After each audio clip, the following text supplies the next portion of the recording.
Welcome students, आप सभी का अपने चैनल यस किया में स्टडी बाबा फिर स्वागत है। मेरे प्यारे स्टूडेंट्स, इस वीडियो में हम बात करेंगे आपका जो कक्षा 12 विषय भौतिक विज्ञान है, इसके अति महत्वपूर्ण प्रश्नों की बात करेंगे जो आंकिक रूप में आपके आते हैं। ठीक है, तो आंकिक प्रश्नों की बात करेंगे जो आपके एग्जाम में बहुत ज़्यादा पूछे जाते हैं। ठीक है, तो यहाँ बात करने वाले हैं अति महत्वपूर्ण प्रश्नों के बारे में। ठीक है, तो जो स्टूडेंट्स हमारे जुड़े हैं चैनल का कल सब्सक्राइब कर लें और जो स्टूडेंट्स हमारे पुराने चैनल को शेयर कर दें और लाइक कर दें। चलिए बात करते हैं आपको पहले प्रश्न की ओर। जो पहला प्रश्न है बहुत ही इंपॉर्टेंट, वेरी इंपॉर्टेंट, कई बार पूछा गया प्रश्न है। इसमें जो जितने सारे प्रश्न हैं सभी प्रश्न एग्जाम में आए हुए हैं, तो इन सभी प्रश्नों को आपको अच्छी तरीके से पढ़ लेना है, रट लेना है। तो मेरे प्यारे स्टूडेंट्स, आज नए साल का है, आज 2022 प्रारंभ हो रहा है, इसलिए आपको कुछ नया बताने का प्रयास करेंगे। तो मेरे प्यारे स्टूडेंट्स, आपको सबसे पहले हैप्पी न्यू ईयर सभी बच्चों को हमारे। उसके बाद बात करेंगे आपको, देखिए जो स्टूडेंट्स हमारे नए जुड़े हैं चैनल सब्सक्राइब कर लेंगे और जो स्टूडेंट्स हमारे पुराने हैं उस चैनल को शेयर कर दें, लाइक कर दें। ठीक है, तो यहाँ पे चलिए पहले प्रश्न को चलते हैं। पहला प्रश्न देखिए, 3 बराबर धारिता सी वाले, ठीक है, 3 बराबर धारिता सी वाले संधारित्र को पहले समांतर तथा बाद में श्रेणी क्रम में जोड़ा जाता है। यानी 3 क्या है हमारे धारिता सी, यानी कि दी क्या है हमारे संधारित्र है। ठीक है, सी धारिता वाले संधारित्र हैं। ठीक है, अब को पहले समांतर, इसको पहले किसमें समांतर में जोड़ा जाता है, किसमें समांतर में जोड़ा जाता है, तथा बाद में किससे जोड़ा जाता है, श्रेणी क्रम में जोड़ा जाता है। किसमें, श्रेणी क्रम में जोड़ा जाता है। दोनों दशाओं में, ठीक है, दोनों दशाओं में तुल्य धारिताओं का अनुपात होगा। तो दोनों दशाओं में, यानी एक बार समांतर जोड़ने पर एक बार श्रेणी में जोड़ने पर, अगर दोनों को इस तरीके के जोड़ते हैं तो उनका अनुपात क्या होगा। तो इसमें अनुपात पूछा है, चलिए देखते हैं अनुपात क्या होगा। देखिए आप इसमें आपको ऑप्शन दिया गया है, 4 ऑप्शन दिया गया है, 9:1, 6:1, 3:1 और 1:9। तो इन सभी प्रश्नों को आपको देखिए आपको सॉल्व करना है, आप सॉल्व भी करेंगे अच्छी तरीके से, हम बताएंगे भी कैसे सॉल्व होता है। ठीक है, चलिए इस प्रश्न को पहले सॉल्व कर लेते हैं। आपको प्रश्न समझ में आ गया होगा, फिर चलिए इसको सॉल्विंग कर लेते हैं। ठीक है, देखिए जो इसका सॉल्विंग है कुछ इस तरीके से होगा कि देखिए स्टूडेंट सॉल्व मैंने क्यों किया है इसको पहले, क्योंकि इसमें टाइम की बचत होती है। अगर हम लिख कर बताते हैं तो इसमें टाइम बहुत ज़्यादा कंज्यूम होता है, क्वेश्चन भी कम होते हैं। तो इसमें क्या होगा कि आपका टाइम कम लगा, ज़्यादा क्वेश्चन कवर होंगे, इसलिए हमने यहाँ पे क्या किया, लिख लिया है क्वेश्चन को टाइम को बचाने के लिए। चलिए यहाँ बात करते हैं पहले क्वेश्चन की सॉल्विंग की ओर। तो पहला क्वेश्चन में 3 धारिता दिया था, 3 को एक बार श्रेणी में एक बार समांतर में जोड़ने पर उसका अनुपात क्या होगा, उस अनुपात को आपको निकालना है। देखिए समांतर क्रम में जोड़ने पर, ठीक है, परिणामी धारिता क्या होगी। यदि जो सॉरी स्टूडेंट्स, यहाँ पे देखेंगे यदि समांतर क्रम में जोड़ते हैं, ठीक है, समांतर क्रम में जोड़ते हैं तो कुछ धारिता क्या होगी। देखिए समांतर क्रम में जो धारिता होती है क्या होती है, C प्लस C होती है। ठीक है, ये किसके बराबर होता है, 3C के बराबर होता है। किसके, 3C के बराबर होगा। ठीक है, तो आपको ये चीज़ें समझ में आ गई। उसके बाद श्रेणी क्रम में जोड़ने पर परिणामी धारिता, यदि इसको श्रेणी क्रम में जोड़ेंगे तो परिणामी धारिता क्या होगी। देखिए 1/CS बराबर 1/C plus 1/C plus 1/C। इसी क्रम में अगर प्रतिरोध के लेते हैं, रेजिस्टेंस को लेते हैं मेरे प्यारे स्टूडेंट, तो रेजिस्टेंस का क्या होगा सीरीज में समांतर में 1/R plus 1/R plus 1/R। तो इस तरीके से होगा। अगर हम रेजिस्टेंस को सीरीज में लेते हैं तो R plus R plus R plus R होगा। ये आपको क्लियर हो गया होगा। इसमें उल्टा होता है, इसमें एक तरीके से एक आपको याद कर लेना है, धारिता का या प्रतिरोध का, दोनों में से जो पूछता है आपको इसको उल्टा करके लिख देना है। तो ये चीज़ें आपको क्लियर हो गई होंगी। तो पहले में कितना आया, 3C आया। अब इसको अगर सॉल्व करेंगे तो C/3 आ जाएगा। ठीक है, क्या आ जाएगा, C/3 कहाँ से आएगा। देखिए इसमें C क्या लेंगे, एलसीएम ले लेंगे और ऊपर क्या आ जाएगा, 3 आ जाएगा, क्योंकि वहाँ यहाँ पे 1/CS है। तो अगर CS को पलट देंगे तो ये भी पलट जाएगा, तो C/3 हो जाएगा। तो ये आपको अच्छी तरीके से समझ में आ गया होगा। चलिए अब धारिताओं का अनुपात निकालते हैं। ठीक है, अब तो देखिए C पैरेलल/C सीरीज, ठीक है, ये आपको समझ में आ रहा है। तो देखिए जो हमारा पैरेलल में आया था कितना आया था, तो पैरेलल वाला देखिए हमारा 3C आया था, और जो श्रेणी वाला आया था वहाँ कितना आया था, C/3 आया था। ठीक है, अगर इसको सॉल्विंग करेंगे देखिए C से C कैंसिल हो जाएगा। ठीक है, इस 3 को ऊपर ले जाएंगे तो कितना हो जाएगा, 3 जा 9 और नीचे कितना बचेगा, 1 बचेगा, तो 9:1 हो जाएगा टोटल। ठीक है, तो आपका ये आंसर हो जाएगा। तो कोई दिक्कत वाली बात ही नहीं होगी, आपको अच्छी तरीके से समझ में आ गया होगा। स्टूडेंट्स अगर यहाँ प्रश्न समझ में आ गया होगा तो आप चैनल को लाइक कर दीजिएगा, शेयर कर दीजिएगा और कमेंट कर दीजिएगा। चलिए फिर आगे अगली सवाल बताते हैं। अगला सवाल आपको क्या करना है, कैसे करना है, इसको भी आपको बताने का प्रयास करते हैं और समझाने का प्रयास करते हैं। तो देखिए बहुत ही प्यारा प्रश्न आपके सामने आ गया है, बहुत ही इंपॉर्टेंट, बहुत ही प्यारा, बहुत ही जो क्वेश्चन बार बार पूछा गया, यह क्वेश्चन आपके सामने आ गया है। देखिए वायु में 1 सेंटीमीटर दूरी पर वायु है, ठीक है। समझते चलिए, क्वेश्चन समझ जाएंगे तो आप अच्छी तरीके से कर लेंगे, ठीक है। वायु में 1 सेंटीमीटर की दूरी पर, कितनी दूरी पर, मान लीजिए कोई यहाँ वायु है, वायु से 1 सेंटीमीटर की दूरी पर, 1 सेंटीमीटर मान लेते हैं। प्रत्येक माइक्रो कूलाम के 2 धनात्मक बिंदु आवेशों के निकाय की वैद्युत स्थितिज ऊर्जा क्या होगी। देखिए इसके निकाय में क्या है कि एक यहाँ पे प्लस क्यू है, यहाँ पे माइनस क्यू है, ठीक है। प्रत्येक 1 माइक्रो कूलाम का, ठीक है, यानी इसका कितना आवेश है, 1 माइक्रो कूलाम, इसका भी 1 माइक्रो कूलाम, इसका भी 1 माइक्रो कूलाम। कोई दिक्कत वाली बात नहीं, यहाँ पे आपको समझ में आ गया होगा। उसके बाद देखिए अब इन निकायों के बीच की जो स्थितिज ऊर्जा है उसको पूछ रहा है मेरे प्यारे स्टूडेंट, आपको क्वेश्चन समझ में आ गया होगा। अब देखिए इसमें ऑप्शन क्या क्या दिए गए हैं, ऑप्शन भी पढ़ लेते हैं। 0.9 इलेक्ट्रॉन वोल्ट, 0.9 जूल, 1 जूल या 9 जूल। इसमें 4 ऑप्शन आपको दें। चलिए ऑप्शन को सॉल्व करके देखते हैं कैसे होगा, ठीक है। तो निकाय की जो है, निकाय की वैद्युत स्थितिज ऊर्जा, निकाय की वैद्युत स्थितिज ऊर्जा, ठीक है। तो U बराबर क्या हो जाएगा, 1/4 pi epsilon not Q1 Q2 upon R, ठीक है। क्या हो जाएगा, 1/4 pi epsilon not Q1 Q2 upon R square. ये आपका फार्मूला होता है, ठीक है। जब 2 आवेश कुछ दूरी पर रखें हो तो उनकी स्थितिज ऊर्जा का फार्मूला होता है, ठीक है। अब देखिए इसमें आपको दिया क्या है, R बराबर दिया है 1 सेंटीमीटर, ठीक है। Q1 कितना दिया है, Q1 कितना दिया है, ठीक है। अगर इसको सेंटीमीटर में निकालेंगे तो मीटर में क्या हो जाएगा, 1 × 10⁻² मीटर हो जाएगा। Q1 Q2 किया है, 1 माइक्रो कूलाम दिया है, तो 1 माइक्रो कूलाम बराबर कितना, 10⁻⁻6 कूलाम होता है। जिसको कूलाम में बदलेंगे तो कूलाम में क्या हो जाएगा, Q1 बराबर Q2 बराबर क्या हो जाएगा, 1 × 10⁻6 कूलाम हो जाएगा, ठीक है।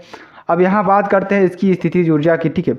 तो U बराबर कितना हो जाएगा, 9 × 10⁻9 इंटू 1 × 10⁻6 इंटू 1 × 10⁻6। कहाँ से आया, देखिए जो इसका मान होता है, यहाँ पे आपको बता देते हैं हम, जो इसका मान होता है 1/4 पाई एप्सिलॉन नॉट का, इसका मान किसके बराबर होता है, इसके बराबर होता है, 9 × 10⁻9 के बराबर होता है, ठीक है। तो ये चीज़ें आपको क्लियर हो गई। अब देखिए Q1 Q2 आया तो Q1 का मान भी 1 × 10⁻6 है, Q2 का मान भी 1 × 10⁻6 है। यहाँ तक आपको सारी बातें क्लियर हो गई होंगी। अब देखिए अब नीचे हमारा क्या है, R है, ठीक है। R दिया है तो R को हम लिख देंगे 1 × 10⁻²। यहाँ तक कोई दिक्कत वाली बात ही नहीं होगी। अब देखिए इसको सॉल्व कैसे करेंगे आपको बताते हैं, ठीक है। देखिए यहाँ पे 10⁻6 10⁻6 10⁻12, ठीक है, 10⁻12। अब देखिए यहाँ पे 10⁻9 है तो यहाँ पे क्या हो जाएगा, +9। आधार समान बेस घातें हमारी क्या हो जाती है, जुड़ जाती है, यानी बेस समान घात हमारी जुड़ जाती है, यानी कि जो हमारी घात होती है वो क्या होती है, जुड़ जाती है। तब देखिए इसको ऊपर ले जाएंगे तो ये भी क्या हो जाएगा, प्लस हो जाएगा, ठीक है। तो यहाँ पे 9 और 2 11 में से अगर -12 करेंगे तो कितना हो जाएगा, 10⁻1, ठीक है, 10⁻1 हो जाएगा। अब यहाँ पे 9 बचा है, कितना बचा है, 9 बचा है, तो क्या हो जाएगा, यहाँ पे हो जाएगा इंटू 9, ठीक है, 9 हो जाएगा। तो 9/10 लिख सकते हैं, कोई दिक्कत, क्योंकि ये -1 नीचे आएगा तो प्लस में हो जाएगा, ठीक है। अगर इसको सॉल्व करेंगे तो 0.9 हो जाएगा, 0.9 इसका जूल क्या होता है, जूल होता है, ठीक है, जूल होता है। आपको अच्छी तरीके से समझ में आ गया होगा, सारी चीज़ें क्लियर हो गई होंगी। तो आपको ये प्रश्न कैसा लगा आप कमेंट कर जरूर बताएंगे, ठीक है। चलिए अगले प्रश्न की ओर बढ़ते हैं। अगला प्रश्न बहुत ही इंपॉर्टेंट है, ये भी कई बार परीक्षा में पूछा गया है। सारे इंपॉर्टेंट प्रश्नों को आपको करा दिया जा रहा है क्योंकि आपको एग्जाम में कोई दिक्कत ना होने। देख लीजिए आप इन्हीं प्रश्नों में से आपके प्रश्न फंसेंगे, इससे बाहर कहीं कुछ जाने वाला नहीं है।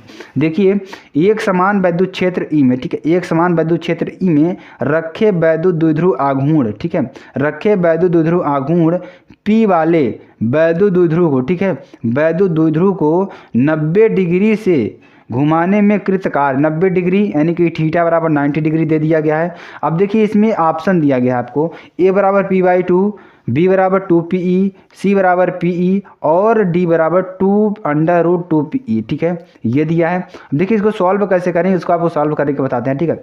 एक समान वैद्युत क्षेत्र में, किसमें, एक समान वैद्युत क्षेत्र में वैद्युत द्विध्रुव को घुमाने में किया गया कार्य, ठीक है, एक समान वैद्युत क्षेत्र में वैद्युत द्विध्रुव को घुमाने में किया गया कार्य कितना होगा, ठीक है। अब देखिए किया गया कार्य कैसे निकालेंगे इसको आपको बताते हैं। तो यहाँ पे आप देख सकते हैं W बराबर क्या हो जाएगा, P P इंटू ई 1 माइनस कास थीटा, ठीक है। क्या हो जाएगा 1 माइनस कास थीटा, ये आपको फार्मूला होता है, तो यहाँ पे आपको निकल लेंगे। तो थीटा बराबर कितना दिया है 90 डिग्री दिया है, तो कास 90 डिग्री का मान कितना होता है स्टूडेंट्स, क्या होता है 0 होता है। क्या होता है 0 होता है। तो W बराबर P इंटू ई 1 माइनस 0 हो जाएगा, टोटल क्या बचेगा P इंटू ई बचेगा, तो W बराबर क्या हो जाएगा P इंटू ई हो जाएगा।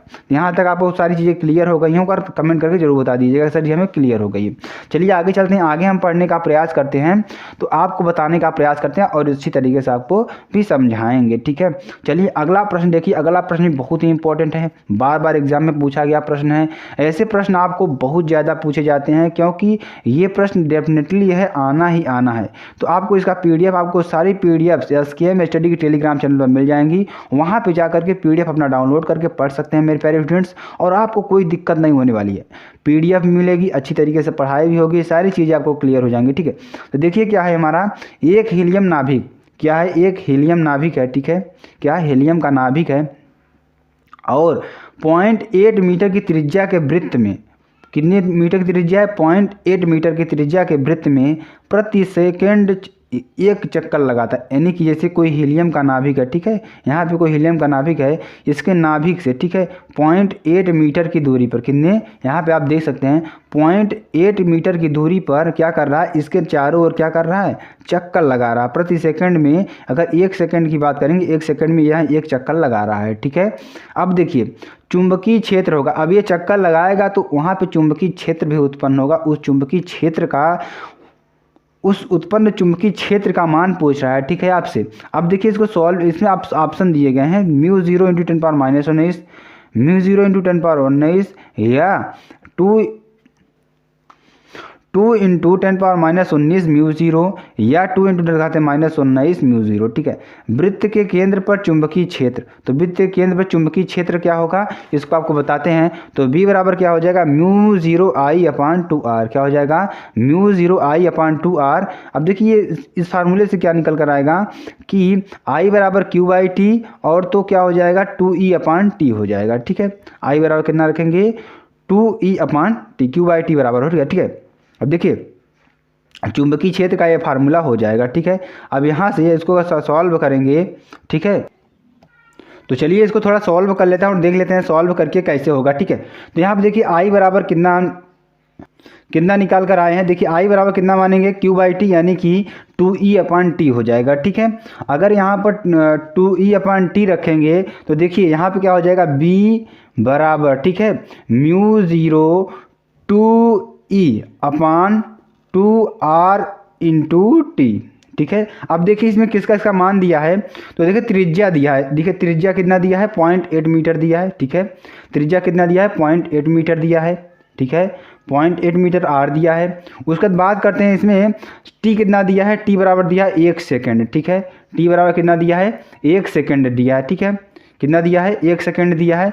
अब बात करेंगे, देखिए यहाँ पर बात क्या करने वाले हैं कि, और E का मान जानते हैं आप लोग, E का मान कितना होता है 1.6 × 10⁻19 कूलाम, E बराबर दिया है, ठीक है। अब इसका मान यहाँ पे रख देंगे तो μ0 × 1 × 6 × 10⁻19 बटे में क्या हो जाएगा स्टूडेंट्स, यहाँ पे आप देखेंगे तो बटे में कितना हो जाएगा कि 2 × 0.8, क्या हो जाएगा 2 × 0.8 हो जाएगा। अब इसको अगर सॉल्व करेंगे, इसको सॉल्व करने पर हमें क्या मिलेगा स्टूडेंट्स, अगर आपको हम बता दें तो क्या मिलेगा 2 × 10⁻19 μ0, ठीक है। न्यूटन, इसका मात्रक क्या होता है न्यूटन, ठीक है, न्यूटन एम्पियर मीटर, ठीक है, इसका मात्रक हो जाएगा। थोड़ा जगह की स्पेशता की थी इसलिए आपको ऐसे ही बता दिया, आप लोग थोड़ा स्थिरता से देख लीजिएगा तो आपको समझ में आ जाएगा, ठीक है। तो कौन सा ऑप्शन इसमें आपको सही निकल कर आया, तो कौन सा ऑप्शन आपको निकल कर आया, ठीक है, ये आपको तीसरा ऑप्शन निकल कर सही आया, ठीक है। 2 × 10⁻19 μ0 न्यूटन प्रति एम्पियर कूलाम, इसका मात्रक आपको बता दें न्यूटन प्रति एम्पियर कूलाम, ठीक, एम्पियर मीटर, ठीक है, सॉरी क्या होता है एम्पियर मीटर, क्योंकि दूरी दिया है इसमें। चलिए देखिए अगले प्रश्न को चलते हैं। अगला प्रश्न देखिए बहुत ही इंपॉर्टेंट है, आपके एग्जाम में बार बार पूछा गया प्रश्न है। तो देखिए 10 ओम प्रतिरोध तथा, ठीक है, 10 ओम प्रतिरोध तथा 10 हेनरी प्रेरकत्व की, ठीक है, 10 हेनरी प्रेरकत्व की एक कुंडली, ठीक है, एक कुंडली है जो 50 वोल्ट की बैटरी से जोड़ी गई है। कितने वोल्ट से? 50 वोल्ट की बैटरी से जोड़ी गई है। कुंडली में संचित ऊर्जा निकालिए। कुंडली में क्या निकालना है? संचित ऊर्जा निकालना है, ठीक है, कुंडली में क्या निकालना है? संचित ऊर्जा निकालना है। देखिए इसको कैसे सॉल्व करेंगे आपको अच्छी तरीके से बताने का प्रयास करेंगे। देखिए सबसे पहले इसमें दिया क्या है आपको लिख लेना है, ठीक है। इसमें देखिए 4 ऑप्शन आपको दिए हैं, 125 जूल, 62.5 जूल, या 250 जूल, या 500 जूल। अब देखिए इसको सॉल्व कैसे करेंगे। यहाँ देखिए आर बराबर कितना दिया है? 10 ओम, ठीक है, और यल बराबर कितना दिया है? 10 हेनरी, ठीक है, प्रेरकत्व तो दिया है, और वी बराबर कितना दिया है? 50 वोल्ट, ठीक है। अब देखिए अब हमें V और R मालूम है तो इससे I निकाल सकते हैं। तो देखिए L बराबर कितना दिया है? 10, R बराबर 10, और V बराबर कितना दिया है? 50 वोल्ट। अब यहाँ से देखिए I equal to V upon R से 50/10, ठीक है, यहाँ से 0 से 0 कैंसिल, 5 एम्पियर धारा आ जाएगी। अब देखिए जो फार्मूला होता है स्थितिज ऊर्जा का क्या होता है? हाफ LI², ठीक है, हाफ LI² यानी कि 1/2। अब यल का मान 10 इंटू आई का मान 5 है तो 5 का स्क्वायर हो जाएगा। यहाँ टोटल सॉल्व करने पर क्या आएगा? इसमें 2 से 5 कैंसिल हो जाएगा तो यहाँ होगा 5। इसका आप वर्क करेंगे तो क्या हो जाएगा? 25 × 5 यानी कि 125 जूल, ठीक है। तो सारी क्वेश्चंस आपको कैसे लगे? अगर आपको समझ में आ गए हो तो आप चैनल को लाइक कर सकते हैं, कमेंट कर सकते हैं, शेयर कर सकते हैं। फिर मिलते हैं नेक्स्ट वीडियो में नए टॉपिक के साथ। जय हिंद, जय भारत।